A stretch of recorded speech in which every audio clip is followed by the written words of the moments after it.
TDAH Integral y Comunicando Humanos les dan la más cordial bienvenida hoy en este inicio de la primera jornada académica titulada Implicaciones jurídicas de los profesionales de la salud mental. Los objetivos que persiguen nuestros organizadores son los siguientes. Grupo Polaris Psicólogos plantea fomentar la práctica responsable y ética de las psicólogas y los psicólogos por medio de la actualización, capacitación, investigación y la aplicación del conocimiento teórico bajo prácticas vivenciales donde a su vez se promueva la responsabilidad social. En TDAH Integral, nuestro objetivo es ofrecer un servicio multidisciplinario en busca del desarrollo armónico de la niñez y la adolescencia. Asimismo, estamos comprometidas y comprometidos con la capacitación actualizada a profesionales del área de la salud mental, psicopedagogía y educación. Comunicando Manos es una asociación con fines de divulgación, interpretación y enseñanza de la lengua de señas mexicana que desarrolla protocolos de atención a las personas con discapacidad y fomenta la cultura de la inclusión. Mi nombre es Laura García, psicóloga aplicativa de Grupo Polaris Psicólogos. ¿Sabían ustedes que en Cancún existen más de 3,000 psicólogos? Y que de ellos un 30% está titulado, conoce, maneja, interpreta y evalúa la personalidad utilizando baterías de pruebas. 20% se ha especializado en psicoterapia y un 10% identifica las diferencias en la interpretación y presentación de resultados de pruebas para el área educativa, laboral o clínica. Muy buenas tardes a todas y todos. Gracias por su presencia. Permítanme informarles cómo será la dinámica de nuestro conversatorio del día de hoy. Las preguntas que vayan surgiendo, por favor, anótenlas en nuestro chat para no interrumpir a nuestra ponente y al final, si el tiempo nos lo permite, trataremos de contestar todas sus preguntas, todas y cada una de ellas.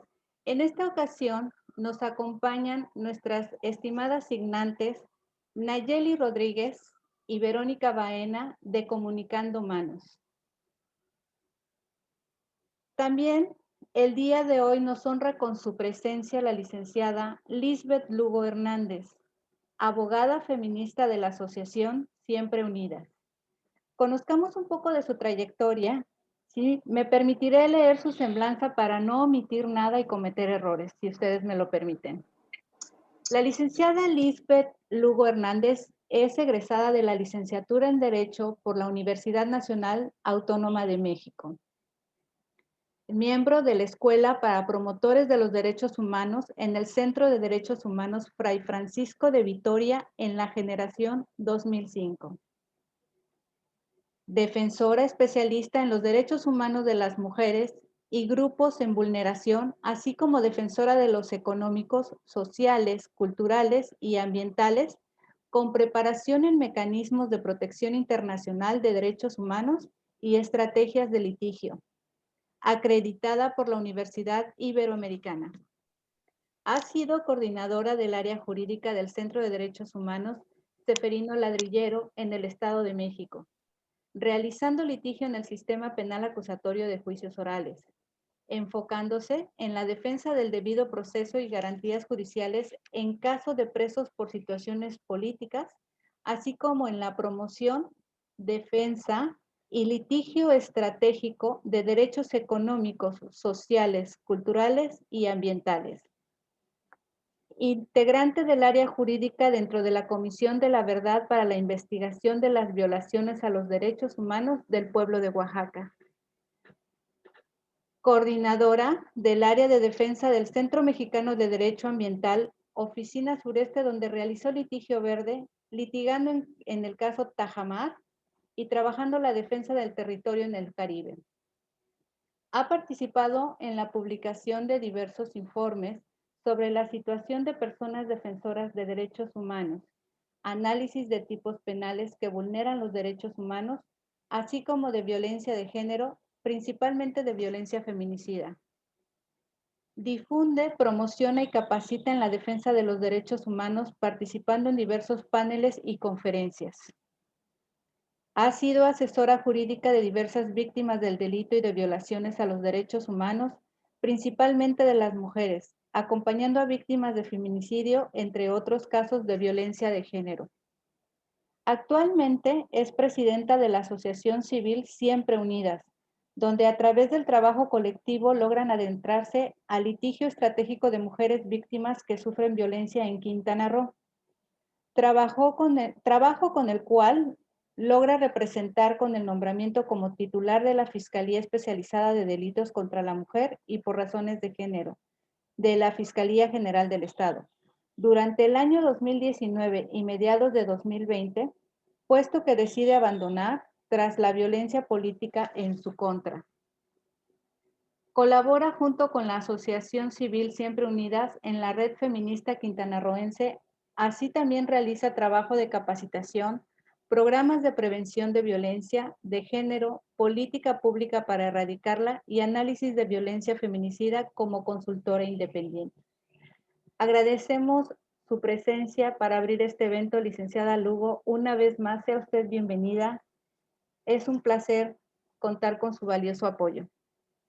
Cedo la palabra a la licenciada Lisbeth Lugo para que no le quitemos demasiado tiempo. Gracias a todas y todos por estar presentes.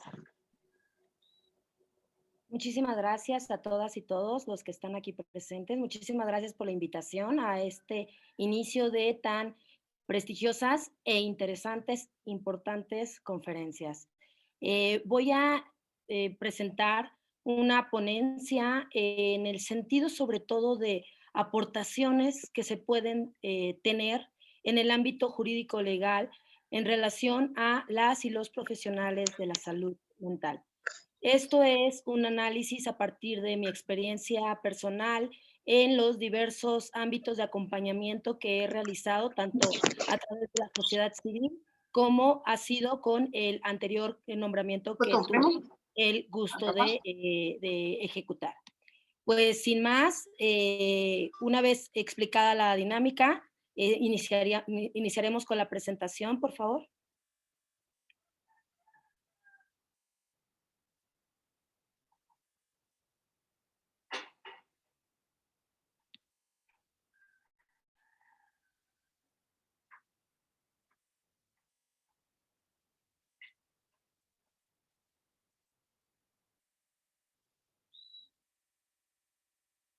La siguiente, por favor.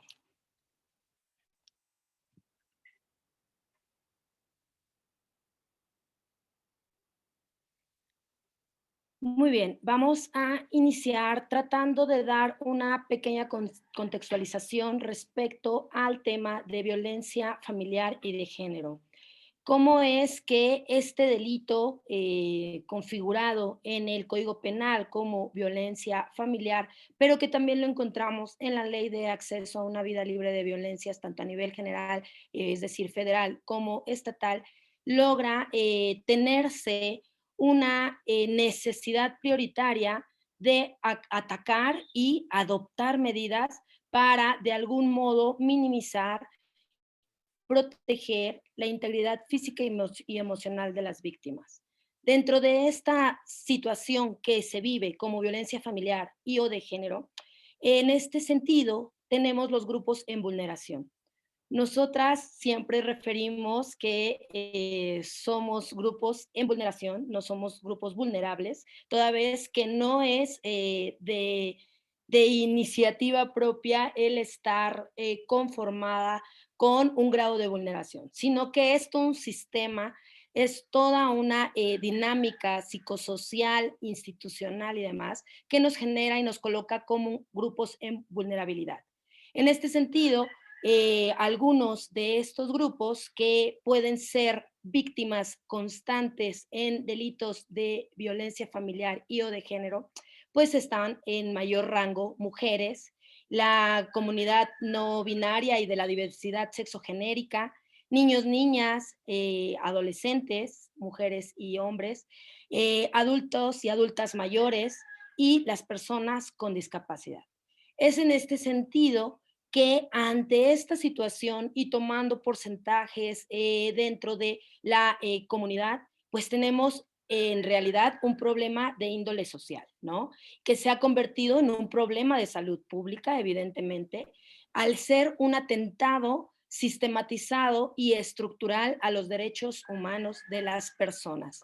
Igualmente, como ya lo referí, pues esto ha generado a partir de una lucha histórica, debemos recalcar que esto no es un tema que se haya tomado en consideración en los últimos 30 años, ¿no? En realidad es un tipo penal que está en constante movilidad, que tenemos su primer pues su primer ingreso como delito en los años 80, ¿no? En realidad estamos hablando de que esta normalización de la violencia en el ámbito familiar, pues ha estado absolutamente pues invisibilizada y que a nivel legal ha sido un esfuerzo y un avance por los diversos grupos de defensa de derechos humanos, principalmente el movimiento feminista, ¿no? En ese sentido, pues es necesario y ha venido aportando estos análisis de los tipos de maltrato que se tienen, ¿no? Estamos viendo cómo cada vez se generan análisis de otros tipos de violencias que se viven como grupos en vulnerabilidad. En este sentido, estas víctimas, ¿cómo es que llegan a ser una, digámoslo, persona a la que se le puede ejecutar fácilmente estas conductas, ¿no? Y que es prioritario también ingresar a la dinámica de análisis al victimario y al maltratador, ¿no? En este sentido, es muy importante que estos tres ejes de análisis sean prioritarios en cualquier sector, tanto en política pública como en programas y qué más decir en la dinámica de análisis psicoemocional y psicosocial que se puede generar a partir de las y los profesionales en materia de salud mental. La siguiente, por favor.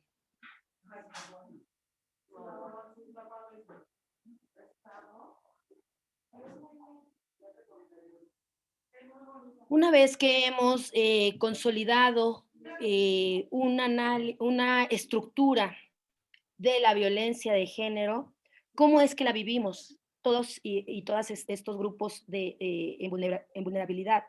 Desafortunadamente tenemos actualmente que los espacios que consideramos de confianza y o familiares son los de mayor agresividad.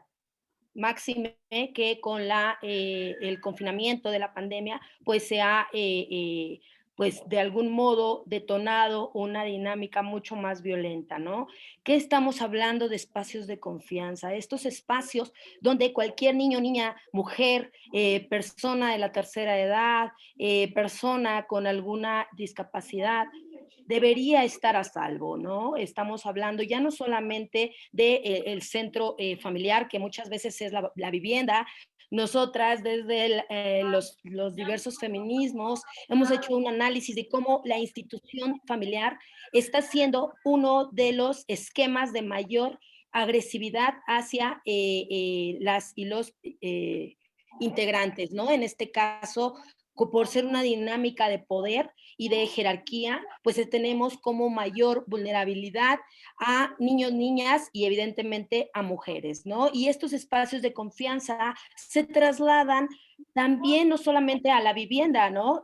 También lo estamos trasladando a espacios como puede ser la escuela, como puede ser un centro de convivencia religioso, por ejemplo, centros de esparcimiento, ¿no? Hemos tenido diversos tipos de denuncias donde las víctimas son violentadas a nivel sexual, psicológico y demás en estos espacios de confianza, ¿no? Donde deberíamos estar a salvo, tampoco estamos a salvo. ¿Y qué decir de los espacios públicos, ¿no? Donde a nivel movilidad sabemos que hay cero estructura de perspectiva de género en la construcción de estos programas de movilidad y que esto genera una mayor vulneración ante la dinámica social de libre esparcimiento y de libre movilidad en estos espacios públicos.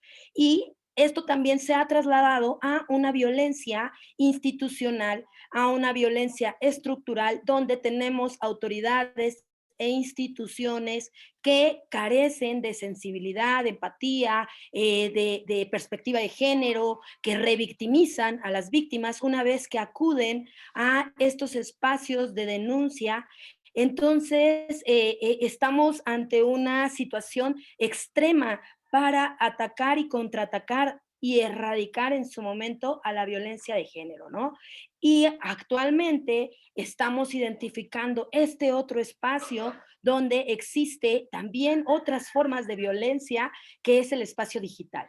Ya no estamos a salvo como niñas, mujeres, como personas de la diversidad sexual, como personas con discapacidad, como adultos, adultas mayores, libres de violencia en ninguno de estos espacios. Y es por ello que se determina que la violencia contra las mujeres y todos estos grupos en vulneración es un problema de salud mundial de proporciones epidémicas, ¿no? Estamos entonces ante un asunto emergente de atención, de atacar todos estos más de 10 feminicidios que existen a nivel México, ¿no? Todos estos más de 34 ataques sexuales que pueden surgir a niñas, mujeres en el ámbito de violencia sexual, ¿no? Entonces, es grave la situación y esto conlleva a tener la necesidad de hacer un frente común interinstitucional con sociedad civil y evidentemente implicarnos todas y todos en todos los ámbitos,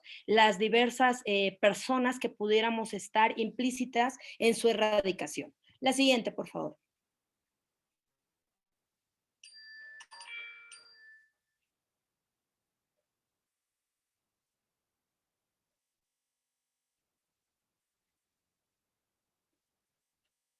Entrando un poquito más a este análisis psicoemocional, pero que también conlleva a un análisis desde los distintos protocolos y manuales a nivel nacional e internacional sobre la erradicación y ataque a la violencia de género, se están manejando diversos ciclos de la violencia, ¿no? Esto es importante referir que no solamente hablamos de temas de violencia de género, sino que en muchas circunstancias, pese a tener la claridad de que en cada uno debe ser atendido de manera pues diferenciada, es decir, no vamos a identificar los mismos ciclos de violencia contra una mujer o una adolescente, sino que a lo mejor tendríamos que hacer un análisis distinto, le llamamos el enfoque diferenciado, en situaciones de niños, niñas, en cuestiones de un análisis a personas adultas mayores, a personas con algún tipo de discapacidad, ¿no? Entonces es muy importante referir que los ciclos de violencia no están configurados en un violentómetro, por ejemplo, ¿no? Hay una situación de detonantes distintos, de circunstancias diversas que nos puede hablar de diversos ciclos de la violencia. No obstante, me voy a acatar un poco a lo que se ha manejado en los manuales nacionales para no entrar a un mayor estudio, porque esto ya es más especializado. Sin embargo, hablando en materia general, hay una acumulación de tensión dentro de un ciclo de la violencia.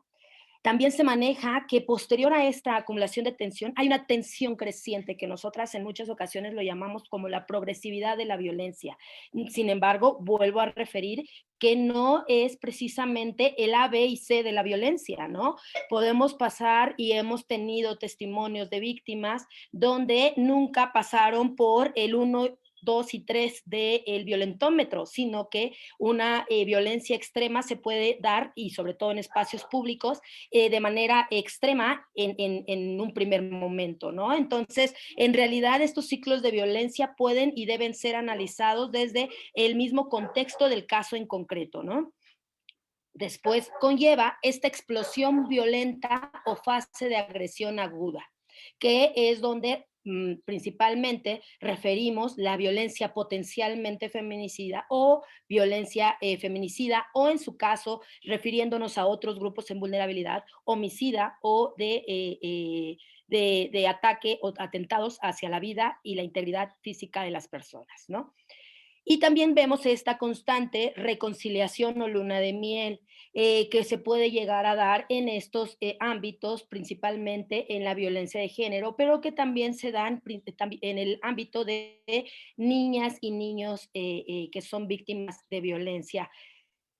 Aquí es muy importante colocar la personalidad del agresor para hacer este análisis del ciclo de la violencia. ¿Por qué lo ingreso yo en este sentido?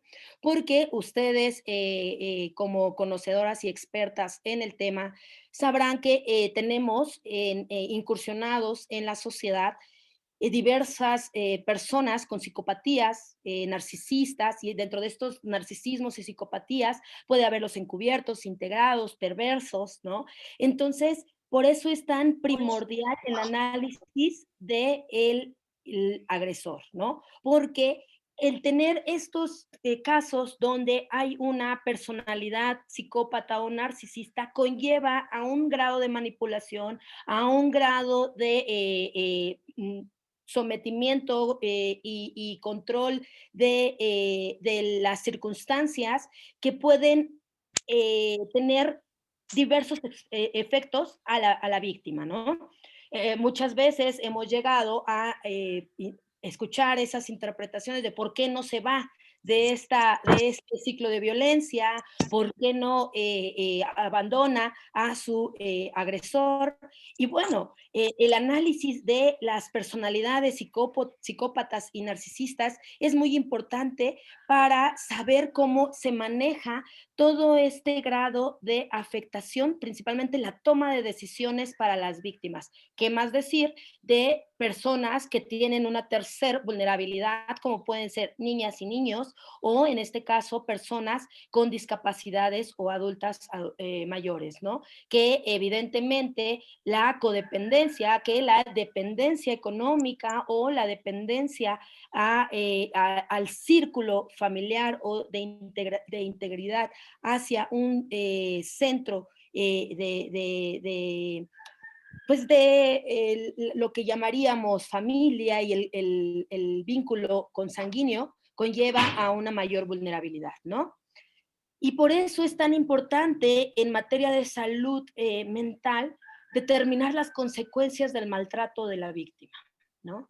Y cuáles hemos analizado y hemos identificado que se pueden trasladar a la interpretación legal, pues evidentemente esta indefensión aprendida, que es justo lo que les comentaba, cómo hay esta normalización de la violencia por parte de muchas víctimas, principalmente en el caso de niñas y niños, ¿no? Que por ello yo siempre refiero, si hemos vivido violencia desde el ámbito de crianza, muy probablemente lo vamos a trasladar y lo vamos a permitir y lo vamos a justificar en otros ámbitos de nuestra dinámica social fuera de la familia, ¿no? La pérdida de control, entendiendo esta pérdida de control por diversos efectos psicoemocionales que pueden llegar a tener las víctimas, principalmente en el atentado a la salud emocional que puede llegar a tener las diversas violencias de la que es víctima. La baja respuesta conductual, ¿no? O sea, a veces quisiéramos tener este estado anímico donde la víctima refiera estar en posicionamiento de hablarlo. Y en breve a llevar un poco una reciente testimonial que se tiene por una de las personas que ha sido a nivel público reciente, su testimonio respecto a las violencias que sufrió en su momento, ¿no? Y de repente esta baja respuesta conductual nos lleva a tener, pues, un indebido análisis de las circunstancias que se viven de la violencia, no identificarlas o, en su caso, normalizarlas y también no saber cómo actuar. Ya si lo trasladamos a el efecto que puede llegar a tener en niños y niñas, pues estamos en una situación grave de cómo se puede afectar la respuesta conductual de las niñas y niños, ¿no? La identificación con el victimario, síndrome de Estocolmo, es muy constante también. Y bueno, lo que mayormente se identifica en víctimas de violencia familiar y de género, pues es este síndrome de estrés postraumático, que no precisamente puede o debe localizarse en un análisis psicoemocional, ¿no? Muchas veces tenemos que la víctima, a partir de los recursos emocionales que tiene, no precisamente los demuestra en un peritaje, por ejemplo, de evaluación al daño emocional de las violencias. Es por eso que es importante hacer un análisis contextualizado en todos los diversos ciclos de violencia que ha vivido, pero también que hay estas diversas consecuencias del maltrato que no precisamente van a identificarse en una valoración emocional, pero que puede llegar a hacerse también a partir de un proceso de resiliencia, ¿no? Que es muchas veces lo que a veces encontramos en los peritajes dentro de las fiscalías, que ya no encontramos estas consecuencias debido a que la víctima se ha acatado a un proceso de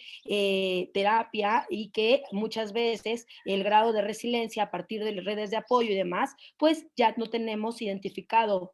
Además de que desafortunadamente la situación de que los periciales están manejándose en temporalidades diversas al momento de los hechos, entonces estaríamos con la necesidad de ver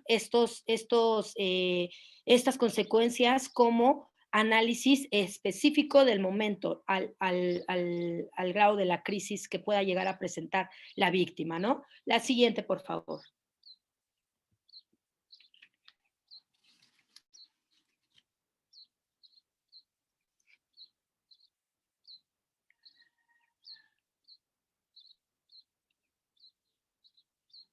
Voy a enfocarme en dos modelos que se están manejando a nivel estado y que pueden llegar a ser a nivel nacional, toda vez que de ahí prevalecen, que son el modelo integral de atención a víctimas de la Comisión Ejecutiva de Atención a Víctimas y el modelo integrado para la prevención y atención de la violencia familiar y sexual como manual de operación de la Secretaría de Salud. Este es a nivel federal. El anterior que referí también es a nivel federal, pero no obstante a nivel estado tenemos nuestros propios instrumentos para realizar este tipo de modelos y ejecutarlos. Aquí, dentro de este manual de operación, es muy importante esta herramienta de detección, evaluación de riesgo, peligrosidad del agresor y capacidad de respuesta. Yo le he puesto principal atención en este manual, toda vez que es sumamente importante para prevenir otros tipos de violencia esta herramienta de detección. También debo recalcar que no son los únicos instrumentos, en realidad son los instrumentos oficiales del Estado. Sin embargo, a nivel eh, eh, an- por ejemplo, a nivel sociedad civil, nosotras manejamos muchos más instrumentos, ya no solamente las leyes especiales, como puede ser la Ley General de Víctimas y la ley estatal y la ley de acceso a una vida libre de violencia, sino también estamos manejando protocolos y qué decir de estándares internacionales que se han determinado a partir de sentencias, principalmente de la Corte Interamericana contra el Estado mexicano, donde nos refieren diversos parámetros de buenas prácticas, que nos refiere también ya muy puntuales observaciones y que han hecho que evidentemente las autoridades sean, pues, analizadas y condenadas por violaciones a los derechos humanos por malas prácticas en casos de atenciones a violencias de género en materia familiar. La que sigue, por favor. Es muy importante tener el análisis de la violencia como un fenómeno multicasual, ¿no? Donde existen preponderancia de factores y que todos estos factores son en materia sociocultural. Esto es algo que nosotras siempre recalcamos en relación a que es a partir de ideologías y es a partir de creencias que surge en muchos ámbitos la violencia de género y de poder que se da a grupos en vulnerabilidad. Estos pilares que se tienen a partir de ideologías y creencias, pues son las que sustentan esta reproducción y perpetuación de la violencia de género. Y también por esta misma situación sabemos que puede erradicarse, ¿no? Al ser factores socioculturales, también sabemos que se pueden erradicar. Hemos visto cómo es algo que nos está costando mucho, lo vemos actualmente como mujeres que nos declaramos abiertamente feministas y que damos algún tipo de pronunciamiento en defensa de derechos de las mujeres y niñas y diversos grupos, donde pues esta situación de criminalización, de señalamiento a partir de ejes socioculturales que están prevalentes en un sistema patriarcal, como puede ser el poder, el género, los daños que se pretenden realizar y evidentemente el factor de la edad, el factor de la identidad sexual, el factor también de, por ejemplo, eres indígena, no eres indígena, eres una persona en estado migratorio legal o no, eres una persona adulta mayor. Todos estos factores socioculturales nos llevan a hacer una, un análisis de estos fenómenos multicasuales de la violencia, ¿no? Y por eso es tan importante hacer estos enfoques psicosociales al momento de hacer un análisis en materia de salud y profesionales de la salud pública a nivel psicoemocional, ¿no? Aquí quiero referir qué es entonces el enfoque psicosocial para la intervención y la atención integral de víctimas de violencia. Y bueno, aquí nos dice que hay que proporcionar elementos de atención, apoyo y acompañamiento psicosocial. En algunas circunstancias lo manejan individual. No obstante, también hemos analizado y estudiado cómo este enfoque psicosocial conlleva a la necesaria, pues, el necesario análisis colectivo o comunitario de las atenciones y apoyos en casos de violencia, ¿no? Y aquí por eso nos dice, hay que hacer este proceso de acompañamiento, pero ya no solamente en el ámbito individual y familiar, sino que también se tendría que trasladar a lo comunitario, sin efectos y sin ánimos de generar ningún tipo de situación clasista, sí tenemos una dinámica de violencia más reiterada en ámbitos de problemas o de vulneraciones económicas en determinados grupos, ¿no? No obstante, no está libre de violencia ninguna persona, aunque esté con un ámbito de economía más alto, ni tampoco a nivel educativo, ¿no? Esto significa que no necesariamente es un factor de mayor vulnerabilidad el ser o el estar estudiadas como víctimas de un delito, ni tampoco el vivir o no en un estado de vulnerabilidad económica, ¿no? Sino que nada más yéndonos a las cifras, sí podemos hacer un análisis de que hay mayor preponderancia de incidencia delictiva en ámbitos de situaciones económicas vulnerables, ¿no? Entonces, aquí lo precario de la educación o de sistemas básicos de una vida digna también nos lleva a un estado de vulneración hacia las conductas delictivas. Pero por ello es necesario justo atender el acompañamiento comunitario y el análisis de las violencias en este sentido. También es importante ver que este enfoque psicosocial se orienta a hacer frente de consecuencias del impacto traumático, ¿no? Sabemos que una de las razones e importancias de el acompañamiento psicoemocional conlleva justo a resarcir y reintegrar a su proyecto de vida a las víctimas de las violencias.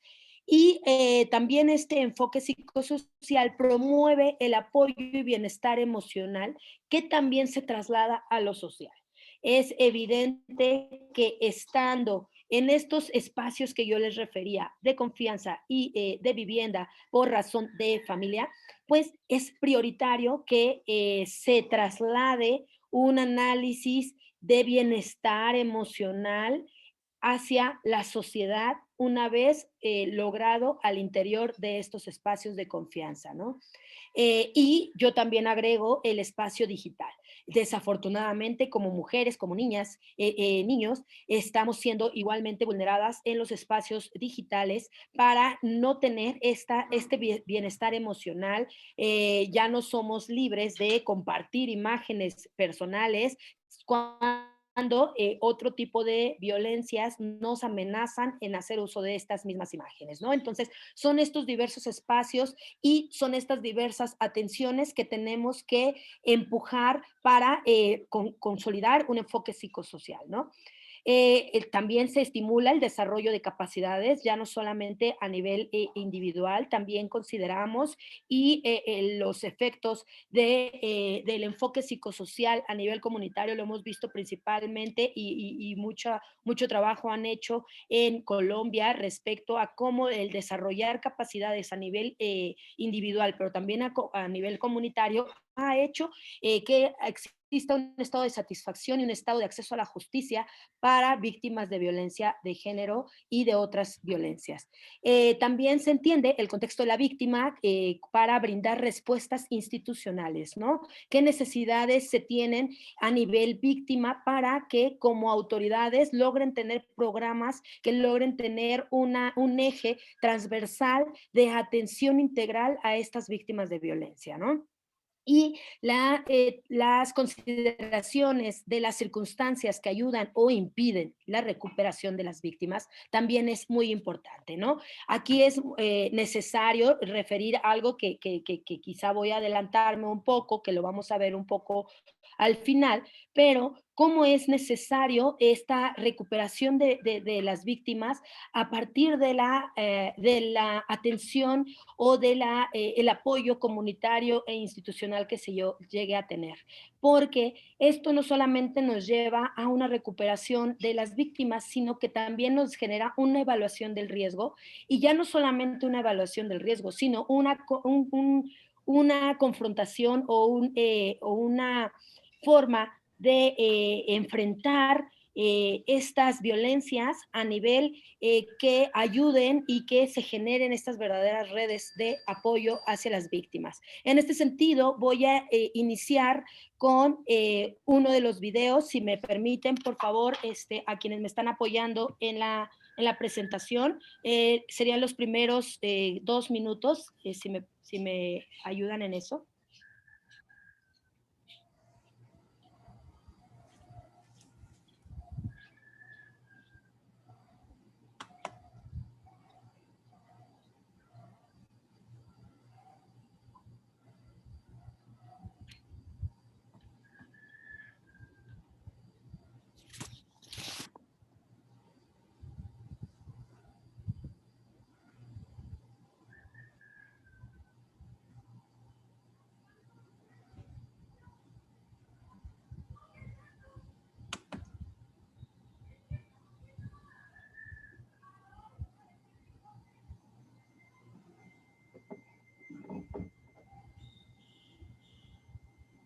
firmado el mismo management. No sé si sí estaba pensando en que no quería que mi carrera estuviera ligada a esto, pero sí, esa fue como la primera respuesta que tuve de una persona en la que yo como confiaba, que era mayor que yo, que había vivido cosas, con la que podía hablar de este tema, que sentía que tenía un poco más de sentido y que me iba como que a guiar un poco más en este asunto. Y eso decidí, o sea, cuando hablé con ella, decidí que no iba a dejar que esto afectara mi imagen pública, que no quería ser la persona que conocieran por este suceso, que no quería que dijeran Nat Campos a quien la que vivió esto con Ritz, no quería ser ese nombre el resto de mi vida. Y me dijo, ¿qué quieres que hagamos? ¿Qué quieres que haga? Y le dije, no sé, solo no quiero verlo, no quiero volver a verlo en mi vida, no quiero toparme con él, no quiero hacer campañas con él, no quiero verlo en eventos, no quiero volver a verlo en mi vida. Y me dijo, ok, pasaron un par de meses y me vi en distintas situaciones en las que me tocaba elegir si trabajar o no.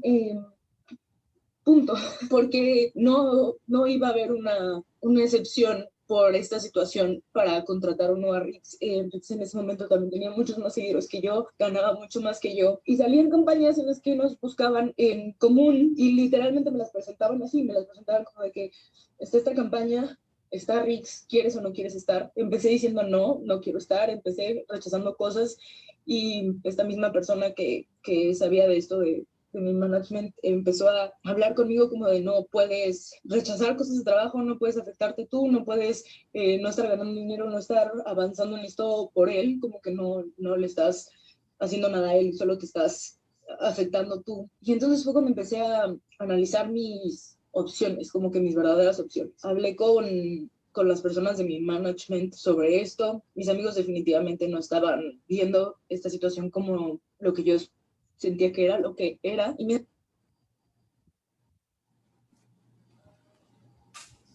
Muy bien. Gracias. ¿Qué tenemos aquí? Este caso, como muchas y muchos de ustedes, es un caso reciente, apenas de la semana pasada sale esta chica que maneja redes sociales, Nat Campos, a denunciar a su agresor de hechos de hace más de año y medio, donde ella fue víctima de violencia sexual por parte de esta persona, ¿no? Eh, para mí es trascendental la forma en que nos muestra los diversos pues, efectos psicoemocionales por parte de ella como víctima directa, pero también es súper identificable en su testimonio las vulneraciones que tuvo para afrontar sola en una sociedad estigmatizada, en una sociedad donde normalizamos violencias y donde no le damos la pertinencia de la gravedad a hechos como estos, ¿no? Donde evidentemente ya ella lo refería, ¿cómo va a cambiar esto mi imagen, ¿no? Cómo yo no quiero que se me conozca como la que fue atacada por Rick, ¿no? Y esto conlleva a esta situación de cómo es que nos estamos analizando como sociedad hacia la víctima más allá de a los hechos mismos o en su momento hacia el agresor. También es muy importante cómo ella empieza a manifestar la diferencia de circunstancias en las que se encontraba. Ella dice, Rick ganaba más que yo en esta empresa a la que ambos pertenecían, pues evidentemente ella percibía que le iban a dar mayor apoyo a él, no obstante que ella fuera la víctima, ¿no? Entonces, esto es muy importante porque son los efectos que se tienen que analizar desde un enfoque psicosocial, ¿no? Si me permiten, el siguiente video del minuto 12, del minuto 10 al 12, por favor.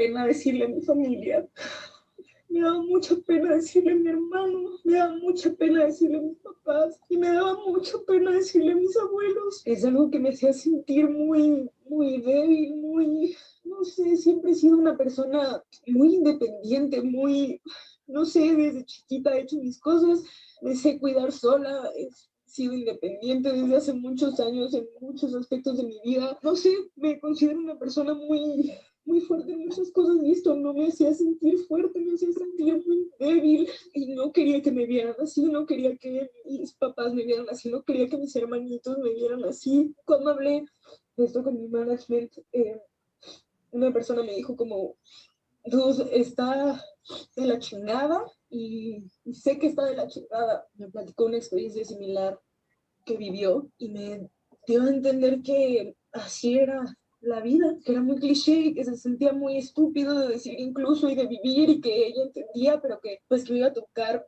tomar la decisión de si quería seguir como trabajando y como echándole para adelante a pesar de esta situación o ok, o sea, como que mi otra opción era gritarlo a los cuatro vientos y definitivamente no estaba lista para eso en muchas cosas, principalmente por mi familia, pero también porque sentí como que, tanto rechazo, me daba mucho miedo quedarme sin amigos, me daba mucho miedo quedarme sola, yo aquí lo digo, suena estúpido, pero no tienen idea de las cosas que sentía cuando empecé a aceptar campañas para no verme afectada monetariamente, para no verme afectada laboralmente, en las que estaba él, y en las que todos, incluso personas que sabían, estaban comiendo con él en el comedor y yo tenía que estar encerrada sola en un camper, como que me sentía muy sola y que a nadie le importaba eso, como que a nadie le importaba lo que había pasado.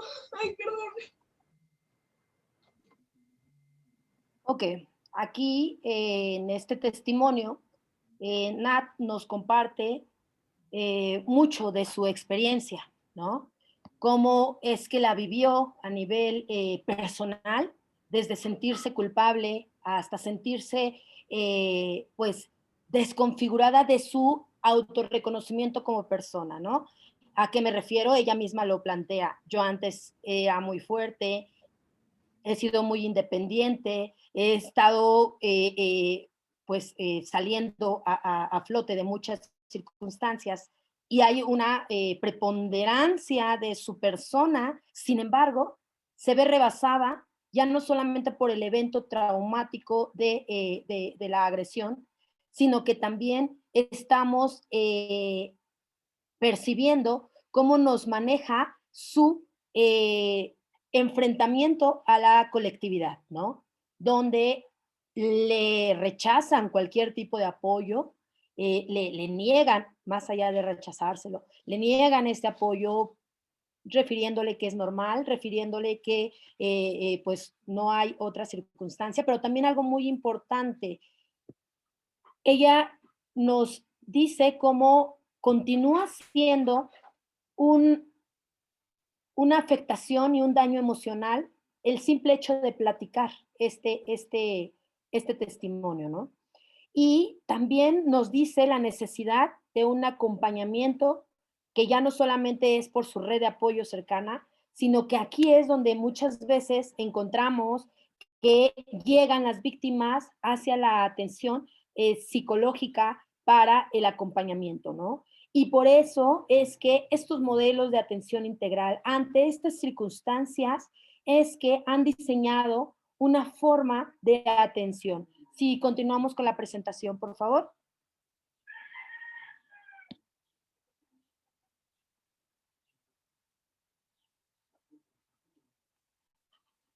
Estos modelos que referí hace un momento en mi presentación, la que sigue, por favor, nos están manejando un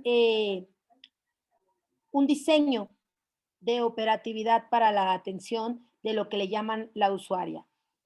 En este caso, es también preciso referir que no necesariamente la víctima llega por primera instancia a una fiscalía o no llega de primera instancia a algún centro de atención a víctimas, como puede ser los institutos municipales de la mujer o los institutos estatales o la misma Procuraduría de Defensa de las Niñas, Niños, Adolescentes, ¿no? O sea, tenemos que en muchas ocasiones acuden a otras instancias para su ayuda y para saber y autodefinirse qué ruta quieren continuar. Y por eso es tan prioritaria la entrevista.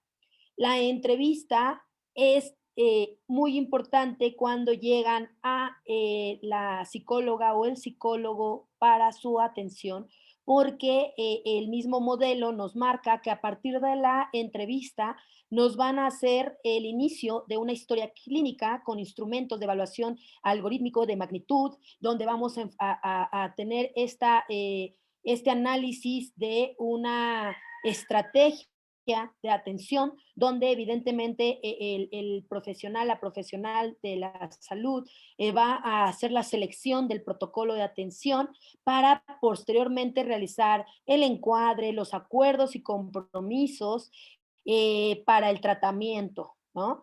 Y evidentemente esto nos generaría el dar el siguiente paso hacia la devolución de esta historia clínica. Muchas veces aquí se tiene la obligatoriedad de que ante el conocimiento de un evento delictivo, pues se tiene que dar vista a las autoridades, ¿no? Sin embargo, más adelante voy a tocar el tema sobre qué es lo que la víctima está decidiendo. En el relato de Natalia Campos, nos dice perfectamente, yo no estaba preparada para enfrentar y confrontar esa situación, ¿no? Y es ahí donde también desde el espacio de atención de psicología se puede dar esta situación de analizar si tenemos que empoderar más, si la tenemos que hacer llegar de recursos emocionales que logren tener esta toma de decisión hacia otros espacios de denuncia, o qué es lo que tendríamos que realizar, ¿no? Y esto evidentemente desde una perspectiva de género, desde un enfoque sensible y este enfoque de lo psicosocial para no mandar a la víctima a una instancia donde más allá de que esté preparada, puede llegar a ser un alargamiento a su entorno psicoemocional traumático, ¿no? Y a donde podríamos estar aquí ante una situación de que pues la víctima ya no continúe cualquier procedimiento y por eso también llegue a tener un desistimiento. Es por eso la trascendencia de esta primera atención que muchas veces se da, porque es primordial eh, el saber cómo encontramos y en qué condiciones están las víctimas para dar los siguientes pasos hacia los procesos de restablecimiento de derechos y de acceso a la justicia. Evidentemente, por eso es que se plantea estos seguimientos que una vez que se haya dado la selección de protocolos y los acuerdos y compromisos, que es prioritaria también la participación puntual del derecho a decidir de las víctimas, pues es algo que también tendremos que tomar en consideración. Lo que sigue, por favor.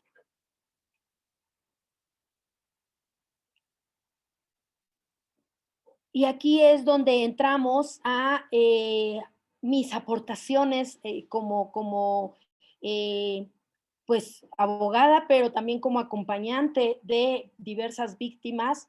¿Qué es lo que proponemos nosotras como formas de ayuda o de quehaceres por parte de las y los profesionales de la salud mental en casos de violencia? Pues evidentemente la contención y el acompañamiento a las diversas instancias, pero desde este modelo de atención primaria que he expuesto anteriormente, ¿no? El grado de contención conlleva también a esta escucha activa, a este no cuestionar y no juzgar a la víctima cuando se acude a este acompañamiento psicológico que va en mucho a generar contención hacia las víctimas. Y aquí, en su momento, cuando tuve la posibilidad de participar en un ámbito de procuración de justicia, como fue la Fiscalía de Delitos contra la Mujer, justo trabajamos a nivel interinstitucional la propuesta de realizar las impresiones diagnósticas.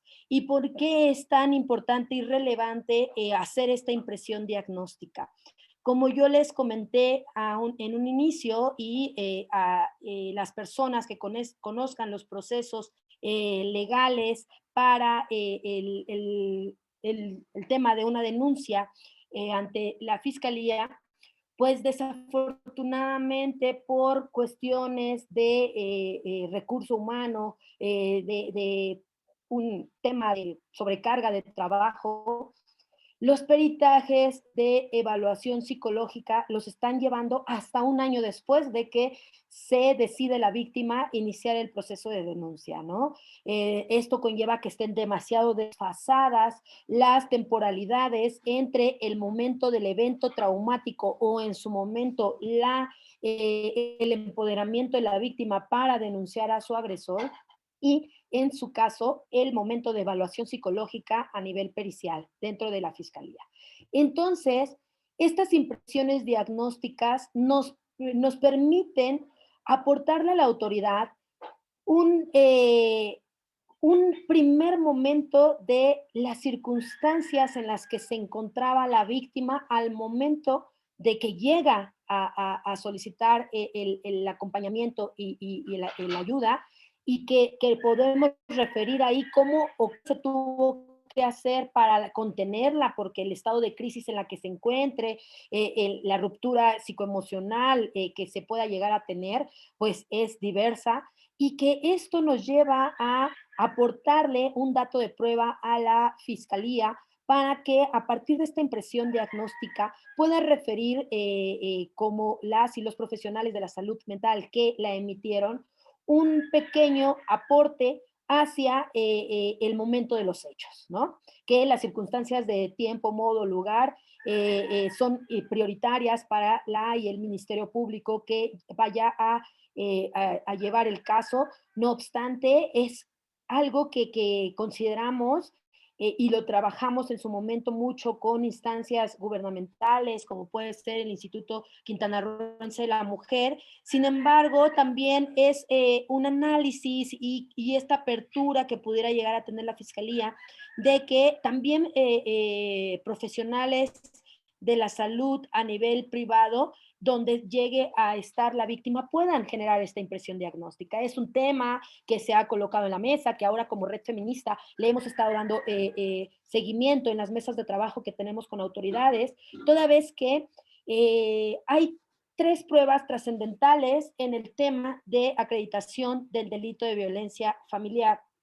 Por un lado es el testimonio de la víctima, evidentemente, pero también es primordial la prueba y el peritaje médico-legista, donde en muchas ocasiones se puede dar esta circunstancia de la violencia física acreditada a partir de este peritaje. Sin embargo, muchas violencias, yo diría 99.9 de las violencias familiares, conllevan a afectaciones psicoemocionales trascendentales para la víctima, ¿no? Sea niño, niña, mujer, adulta mayor, que lleguen a ser víctimas de estas violencias. Entonces, el tema de la violencia psicológica es primordial analizar y por ello es que empujamos mucho esto de la impresión diagnóstica como primer dato de prueba que se puede llegar a tener y que es necesario que las y los profesionales de la salud estén implícitos en cómo poderla manejar, ¿no?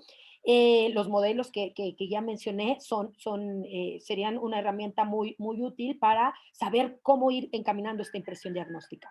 Y de ahí también en el tema de psicología de evaluación psicoemocional, pues evidentemente las fiscalías tienen a sus específicas profesionales de la salud que están acreditadas, que están dentro de la nómina de estas fiscalías. Sin embargo, por esta misma situación de prioridad en el caso de la violencia familiar, conocemos y nos han hecho del conocimiento que la Comisión de Atención a Víctimas ha estado contratando a otras profesionales de la salud para hacer estos peritajes de evaluación psicoemocional fuera de la misma fiscalía, ¿no? Pero que como Comisión Ejecutiva de Atención a Víctimas tienen las facultades y una vez que acredite el perfil de o el profesional de la salud, pues puede generar y emitir estos peritajes de evaluación psicoemocional, ¿no? Que lo que conllevaría estos peritajes que yo estoy segura la fiscalía que va a presentar el día de mañana puede hacer más explicación al respecto, pero evidentemente lo que yo siempre pues solicitado en su momento, exámenes de evaluación psicoemocional, pues es la sistematización de la violencia, la progresividad de la violencia. No es lo mismo que una víctima se entreviste con la o el Ministerio Público, que se entreviste con él o la policía de investigación, a que en su momento se entreviste con la perito en psicología, ¿no? Tenemos ahí que también a partir de las diversas herramientas que se utilizan pueden surgir más circunstancias de identificación de violencias, ¿no? Y que también podríamos hasta realizar la identificación del grado de vulnerabilidad y el análisis del riesgo para la víctima a partir del testimonio que pueda llegar a manejar de su agresor, ¿no? Máxime, si esta profesional de la salud logra identificar algún perfil de psicopatía, narcisismo o de otro tipo de perfiles que pongan en mayor riesgo a la víctima, también será necesario que lo manifieste en su dictamen a partir de estos testimonios que se reciban por parte de las víctimas, ¿no? Y bueno, otras formas que se manejan, pues es este acompañamiento a partir de psicoterapia, donde pues evidentemente pueden coexistir diversos modelos terapéuticos, ya hay diversas formas de atención para la reivindicación de la salud emocional de las víctimas para confrontar, como ya se los comenté, este proceso legal que pudieran llegar a tener, ¿no? Y pues esto también es bien interesante, tener el programa de reparación del daño. Desafortunadamente, cuando yo llego a fiscalía, encuentro que los peritajes decían, háganse 10, 15 sesiones para la víctima que pueden llegar a ser 12,000 a 15,000 pesos, ¿no?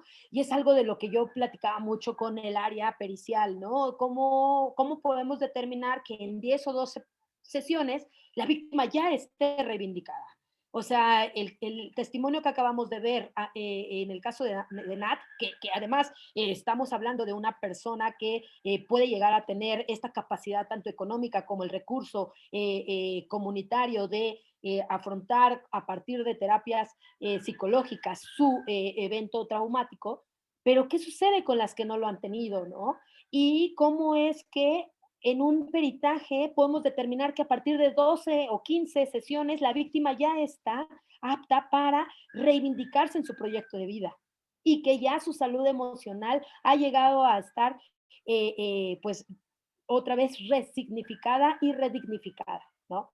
Entonces, en realidad, algo que logramos manejar es ya no podemos emitir 10 a 12, porque además estos peritajes, igual que la impresión diagnóstica, se van ante un juzgador, ¿no? Y va a ser en su momento un dato de prueba que el ministerio o el Ministerio Público van a tratar de acreditar como como dato de imputación hacia el agresor. Entonces, es súper importante en un programa de reparación del daño ser muy objetivas en la forma en que vamos a determinar esta reparación del daño, que no conllevaría solamente a determinar el daño emocional, sino que también conlleva a determinar qué formas de satisfacción hay en el ámbito de derecho internacional, el tema de reparación integral del daño y que está manejada en la Corte Interamericana a partir de la sentencia de Campo Algodonero, es justo esto, ¿no? La reparación simbólica de las víctimas, pero también el derecho a la satisfacción de las víctimas.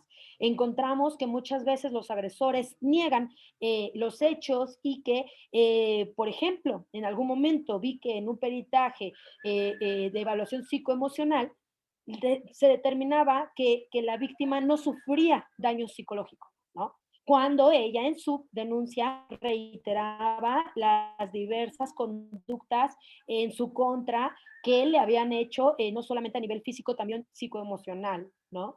Y entonces el encontrar un peritaje de evaluación psicoemocional que dice que tú no sufriste este daño, que no presentas el estrés postraumático o que no presentas otras de las diversas acreditaciones hacia este daño emocional, pues evidentemente es otra revictimización hacia la víctima diciendo y desacreditando su dicho.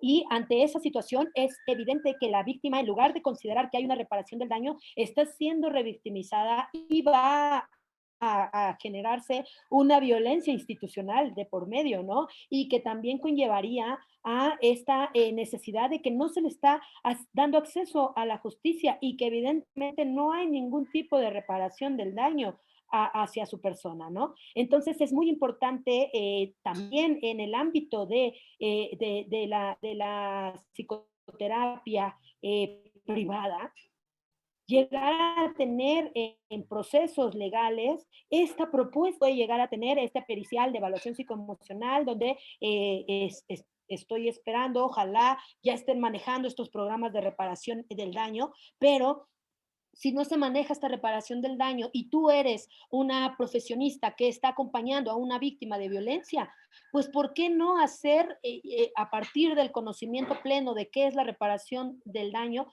un programa o una propuesta de reparación hacia la víctima que tú mejor que nadie vas a conocer? ¿Por qué? Porque la perito o el perito va a tener una, máximo 2 sesiones de evaluación hacia las víctimas, pero tú como la profesional, el profesional de contención y acompañamiento que estás teniendo, seguramente vas a tener 10, 15 más sesiones que estás dando, o si no es que 1, 2, 3 años de acompañamiento psicológico, ¿no?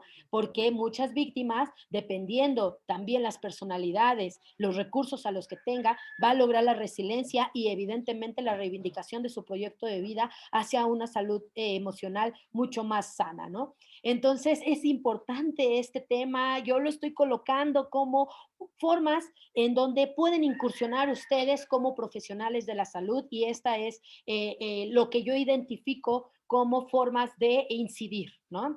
Y también algo que hemos estado trabajando mucho, sobre todo en materia de feminicidios, es el peritaje en psicología forense, ¿no? Ahí es un trabajo enorme que tiene que tener la fiscalía en cuanto a la pertinencia de la aplicación de este peritaje en psicología. El último testimonio que me llegó, donde hay una pericial en psicología forense que se aplica a un caso de feminicidio, a partir de que se determina la misma perito de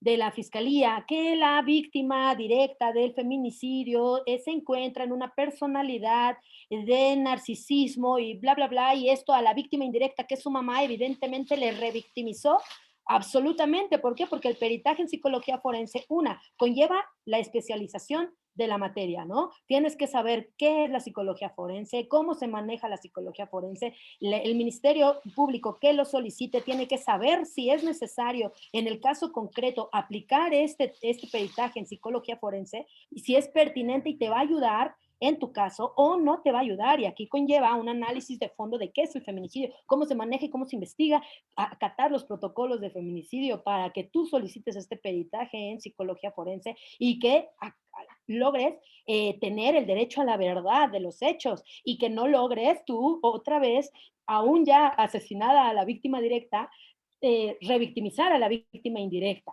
¿no?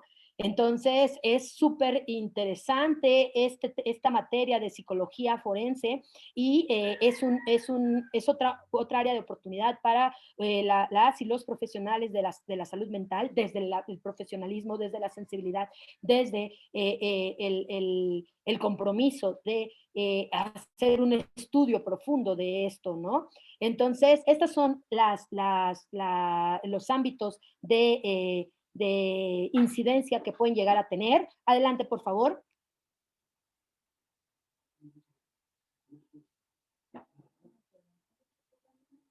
Y justo algo que se está manejando en el ámbito de los derechos humanos y que en últimos tiempos me he puesto a estudiar mucho es la justicia terapéutica, perdón, con enfoque restaurativo, ¿no?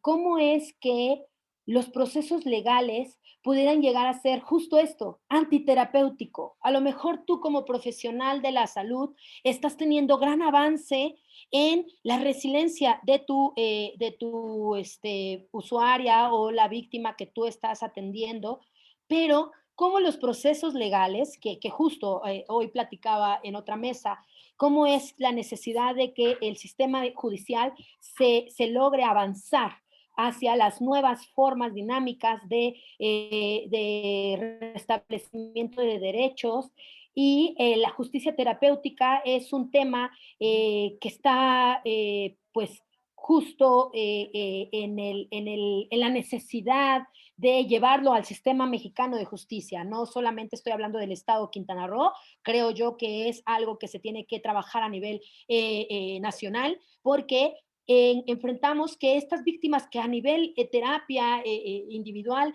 hasta colectiva están avanzando, llegan otra vez a las fiscalías, llegan otra vez a los juicios donde están tratando de acceder a la justicia y hay un retroceso, ¿no? Algunas que pudieran estar aquí, que ya han hecho este acompañamiento, pueden observar cómo vienen otra vez me han revictimizado, no me creen, me está diciendo esto, el Ministerio Público, el juez determinó esto, ¿no? Y entonces vamos 3 pasos atrás del avance que se tuvo en la terapia psicoemocional, ¿no? Y entonces, justo la visión que tiene la justicia terapéutica dentro del derecho es cómo hacer un potencial agente terapéutico hacia el ordenamiento jurídico, donde pues los principios e instrumentos de las ciencias, en este caso la psicología, a veces en muchas ocasiones la misma psiquiatría, pues deje de vulnerar los derechos de las personas, ¿no? Y que haga un respeto hacia la salud emocional dentro y aunado y consolidado al debido proceso y a las garantías judiciales. Es algo que estamos trabajando en muchísimas defensoras de derechos humanos en razón de violencia de género, porque es algo que pues estamos viendo, ni siquiera los mismos centros de justicia han logrado conllevar y consolidar un proceso integral de reintegración al proyecto de vida de la víctima, de redignificación hacia su persona para hacer frente al proceso legal que vayan a iniciar, ¿no? Entonces, ¿no? Humanizar el derecho, focalizando el lado humano, emocional, psicológico del derecho.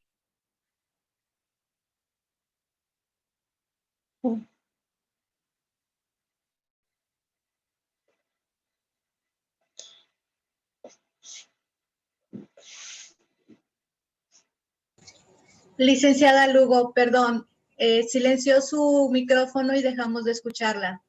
Karina Mendoza, ¿tendrías la gentileza de apagarnos un momento tu micrófono, por favor? Gracias. Si me permiten decirme en dónde nos quedamos.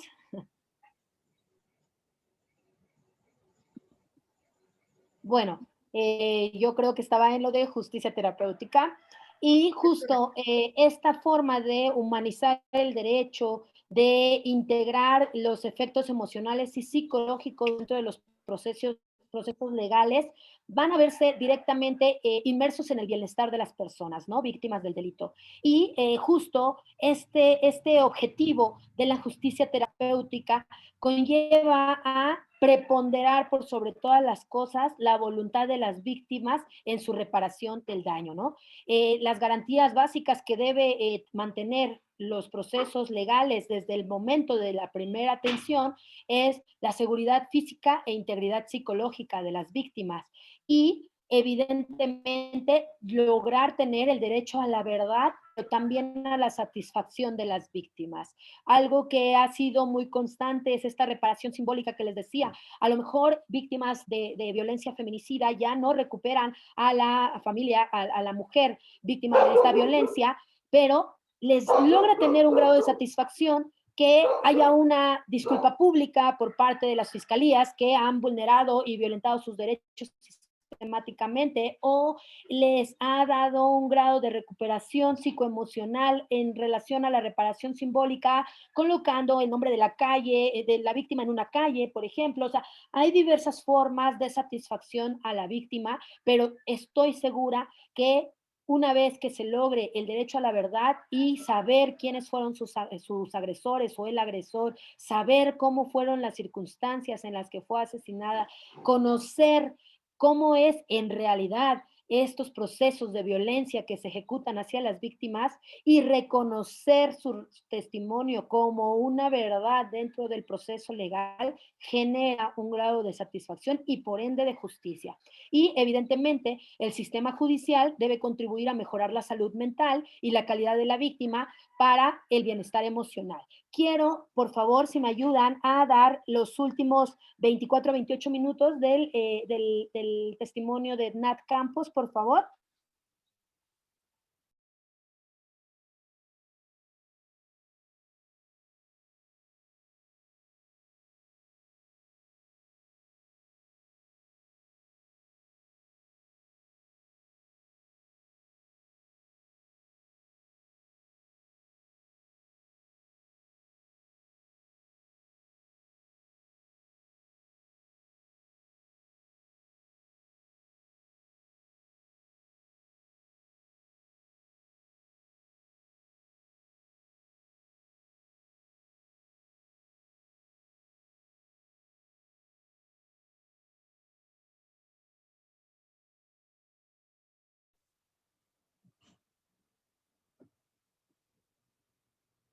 Personas que les confías tus sentimientos alrededor de esto y en las que buscas apoyo, es muy importante, hace toda la diferencia. Y por eso quiero decir esto no solo para las personas que han vivido algo parecido a lo que yo viví, sino para las personas que han escuchado esto de alguien más, para las que les han contado algo así, que no han sabido cómo reaccionar, que saben de una situación parecida y que no sintieron que deberían de hacer algo o que no es su problema, no sé, es muy importante, el apoyo le da la fuerza a las personas.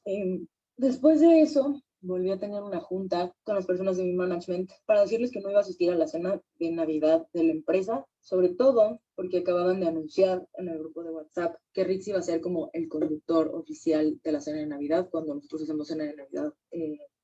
En DW se hacen como los premios y cada año es alguien distinto el que hace todo esto. Y cuando anunciaron que iba a ser Rix, desde antes como que sabía que no quería ir a una fiesta en el que él iba a estar, pero sobre todo no quería sentarme ahí y ver cómo todo el mundo le aplaudía, cómo se reían de sus chistes, como que era algo que me rehusaba hacer, que ya sentía que era una mamada para mí de parte de ellas, como que ponerme en esa situación.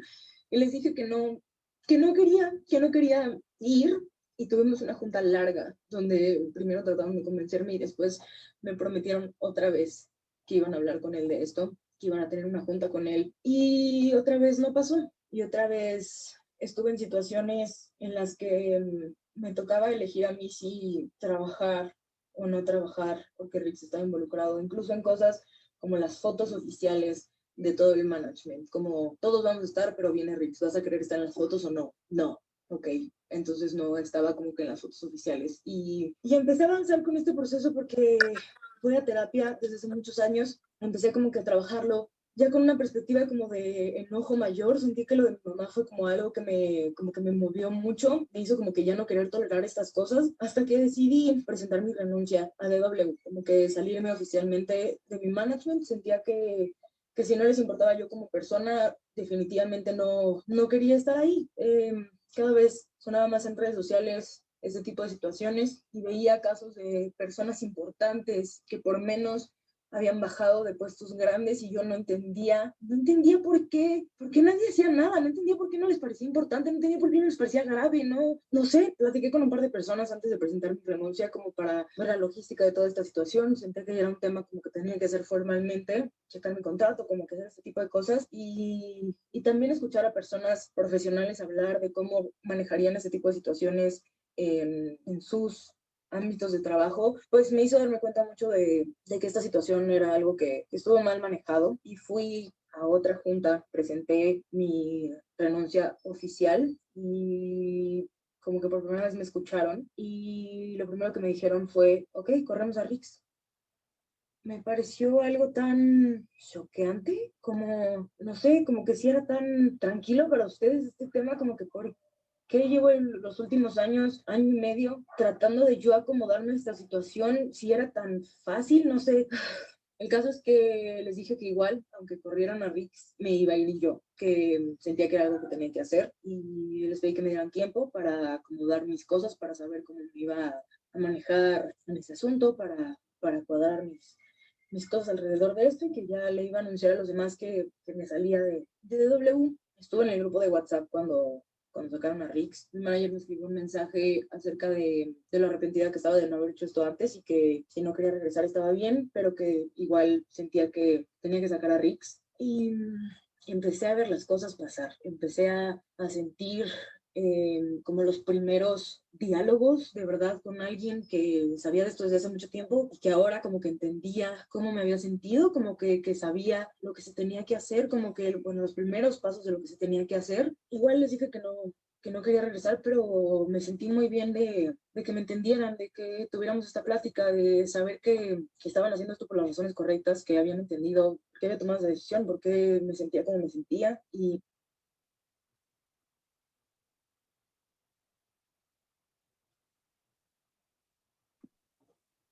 Ok, aquí justo estamos viendo, ¿no? El grado de satisfacción que ciertos hechos trascendentales logran hacerla sentir mejor a Nat, a partir justo de que le creen, ¿no?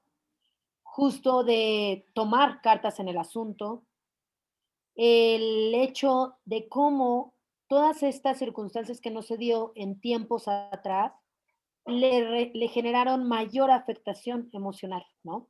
Entonces, esto es muy importante identificarlo en procesos de acompañamiento terapéutico, porque es la forma en la que nosotras vamos a poderle dar herramientas, recursos a las víctimas para salir de eventos traumáticos y de violencia.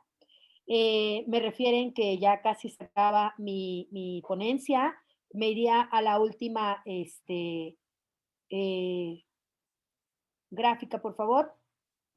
Eh, yo dejo el testimonio de Nat como forma de recapitular los efectos que puede llegar a tener una víctima, ¿no? Ante eventos de estos. ¿Cómo vamos a acreditar, por ejemplo, y aquí va a ser fundamental su prueba de acompañamiento, porque como bien lo refiere ella, ya no existe la pericial médica, entonces la pericial en psicología yo creo que va a ser trascendental en su denuncia y en el acceso a la justicia para ella. No obstante, como ya bien ella lo refirió, logra tener un estado de satisfacción a partir de ella empoderarse, dar a conocer estos hechos a su gente cercana, pero también que le validaron su testimonio y que a su vez logró tener esta fortaleza para hacer el acompañamiento legal de su denuncia, ¿no? Entonces, es algo que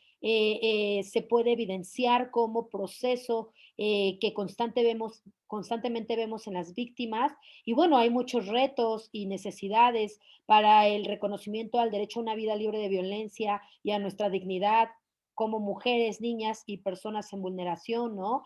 Evidentemente, atacar la discriminación, la no criminalización de las mujeres, las niñas, estas frases de ella lo provocó, estaba borracha y demás, no justifican para nada este tipo de violencia, ¿no? La inclusión real, nosotras hemos empujado mucho esta situación a personas, por ejemplo, con discapacidades, cómo tendrían que ser tratadas para el acceso a la justicia. Requerimos intérpretes. Me da enorme satisfacción que hay lenguaje de señas en esta ponencia, en verdad. Es algo que me llena mucho de alegría saber que en estos espacios estamos tratando de ser incluyentes, ¿no? Pero así también de las diversidades sexogenéricas, así también de la adultez, ¿no?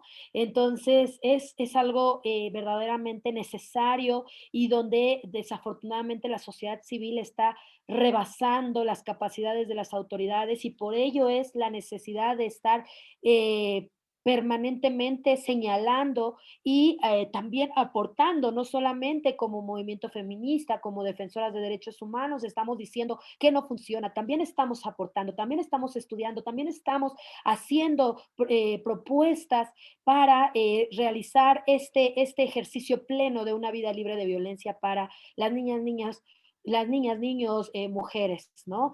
La inclusión presupuestal es trascendental.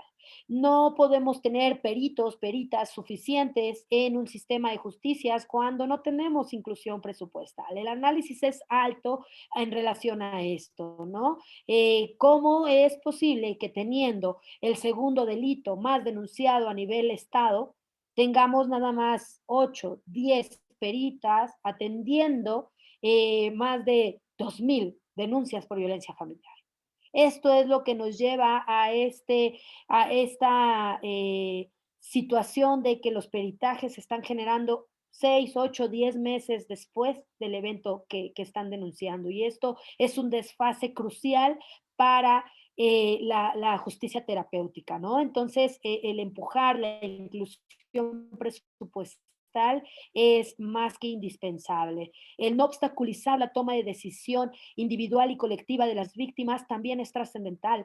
El escuchar esta necesidad que tengan las víctimas. Por ahora no quiero hacer el proceso legal, ahora estoy apta para realizar el proceso legal. Esto es un tema que es prioritario, sobre todo para casos de éxito al acceso a la justicia. Si tú tienes a una víctima ya lo suficientemente consolidada para dar frente emocionalmente a un proceso legal, va a ser una víctima que va a ir a las últimas consecuencias hasta llegar al acceso a la justicia y a su reparación integral del daño. Y cuando tienes a una víctima que no está preparada para esto, pues evidentemente va a abandonar el procedimiento, evidentemente hay la necesidad de que los centros de justicia para las mujeres fortalezcan este tipo de necesidades hacia la decisión de las mujeres, ¿no? Y bueno, es más que evidente que todos estos grados de vulnerabilidad, pues justo son de un sistema patriarcal donde el poder, el género, la vulnerabilidad es algo que nos ha perpetuado las diversas violencias y es donde tenemos que hacer un análisis de fondo, qué es lo que nos está generando esta perpetuación de las violencias y un desvanecimiento a nivel social del tejido social para erradicar las violencias contra mujeres, niñas, niños, grupos en vulnerabilidad. Entonces, pues esto sería todo de mi parte, esperando no haber hecho más allá el uso de mis tiempos que me habían dado y sobre todo esperando haber realizado una aportación para las y los profesionales de la salud, enfocándome principalmente en materia de estos grupos en vulneración, como son mujeres, niños, niñas, adultos, diversidad sexual, y personas con discapacidad. Muchísimas gracias a todas y todos los que me escucharon en esta ponencia. Estoy abierta a las preguntas. Muchísimas gracias, licenciada. En verdad es un tema amplio, bastante profundo, y creo que hora y media no nos alcanza para abarcar muchas cosas que es importante que también sepamos como profesionales de la salud y pues el público en general que solicita este tipo de servicios. Tenemos aquí un par de preguntas que nos hicieron. Tatiana Rivero nos pregunta que ¿dónde podemos encontrar la información sobre los modelos de atención?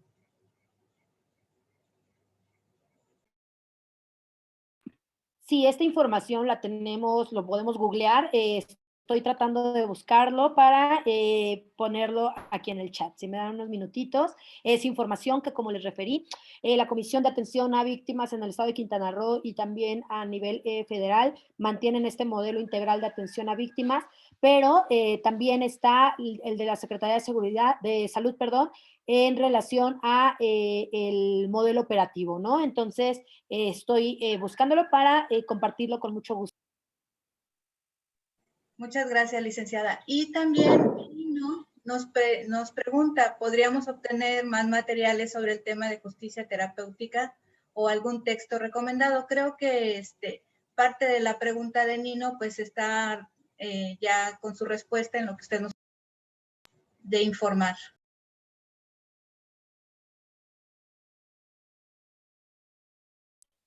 Sí, como mencioné, desafortunadamente este tipo de análisis, de estudios, no se tienen totalmente pues realizados aquí en México. Tenemos que en su mayoría lo están trabajando en otros países.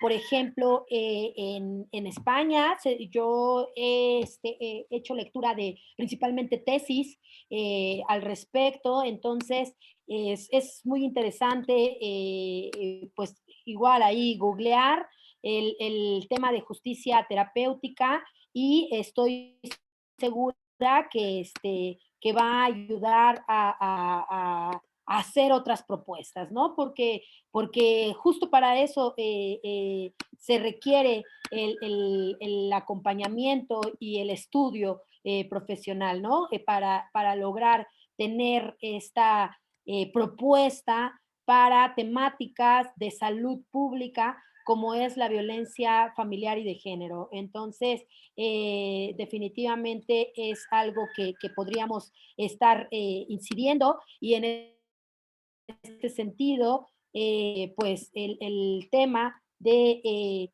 estudiarlo nos puede ayudar. Ahora he hecho ya ahí he enviado el link sobre el modelo nacional y voy a mandar un link sobre la justicia restaurativa, que es donde también he basado mi estudio y nada, pues si no tienen alguna otra pregunta, estaríamos atentas. Muchas gracias, licenciada. Sí, creo que es bastante importante también a puntualizar algo que considero podría ser importante, valga la redundancia. El hecho de que usted nos esté enviando estos links que son fidedignos, que son de fuentes fidedignas, es bien importante porque a veces en nuestra búsqueda, sobre todo cuando somos también estudiantes o personas que queremos buscar sobre un tema que no sabemos, pues a veces nos vamos con el primer link que encontramos, pero tenemos que darnos a la tarea de buscar cuáles son las fuentes fidedignas.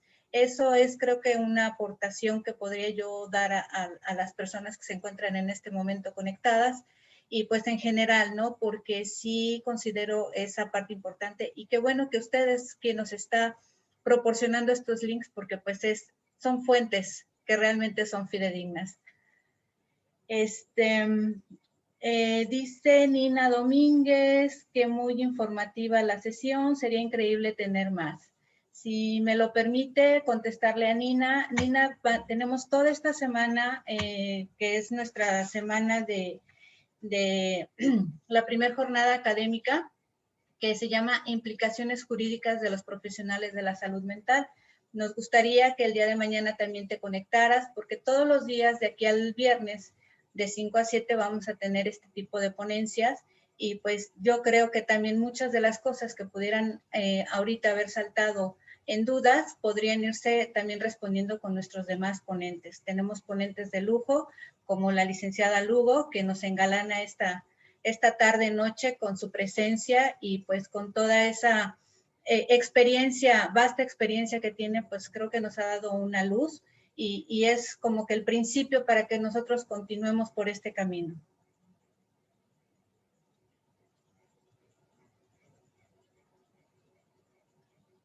Si ya no hay más preguntas, ¿alguien más quiere preguntar? Si gustan, pueden hacerlo directo del micrófono para que no tarden escribiendo. Bien, creo que ya no hay nada más. Licenciada Lisbeth Lugo, en verdad, muchísimas gracias por haber engalanado esta tarde-noche nuestra semana, en nuestro primer día de la semana de la jornada académica. No nos queda más que agradecer el hecho de que usted nos haya pues abierto esta puerta para que toda esta semana tengamos mucho más sabiduría cada uno de nosotros, tanto los profesionales de la salud como el público en general, y pues no me queda más que volver a darle las gracias. También darle las gracias a la asociación Comunicando Manos, que en este momento están interpretando en lengua de señas justamente toda esta ponencia, y estarán toda la semana. Gracias Nayeli, gracias Verónica, gracias Armando por el apoyo brindado, porque somos una sociedad y somos unas asociaciones que queremos incluir a la gente, somos inclusivos. Muchas gracias, licenciada, una vez más, y si ya no hay nada más. Muchísimas gracias, pues un gusto, un placer. Espero haber dado pauta para las siguientes ponencias, que como ya usted bien lo refiere, son personalidades dentro del Estado que seguramente pueden aportar bastante a esta jornada académica. Y bueno, haciendo el llamado hacia todas y todos los profesionales a interesarse, a involucrarse, y también como sociedad, ¿no? O sea, en temas de violencia es prioritario justo hacer una atención desde todos los frentes, y no callarnos ante cualquier circunstancia, pero también saber cómo ayudar a ciertas víctimas, ¿no? Pues muchísimas gracias a todas y todos por su atención.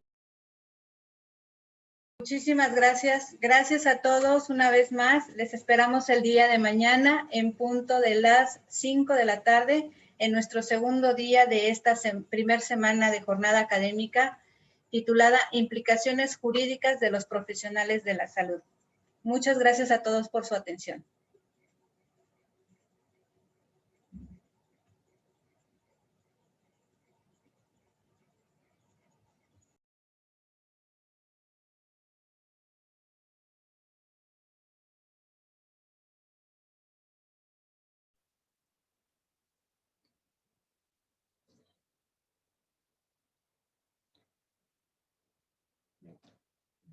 Licenciada Lugo, buenas tardes, habla David Galindo.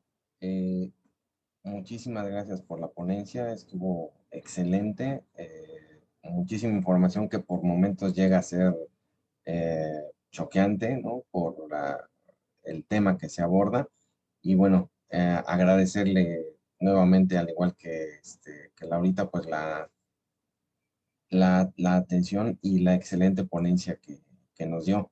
En este caso, Michelle se encuentra ahorita ocupada, pero le manda igual los saludos y felicitaciones. Muchísimas gracias por la invitación, y bueno, estamos a la hora. Perfecto, muchísimas gracias. Y bueno, ya lo mencionó Laura, aquí nos vemos el día de mañana. Que pasen todos una excelente tarde. Muchas gracias igualmente.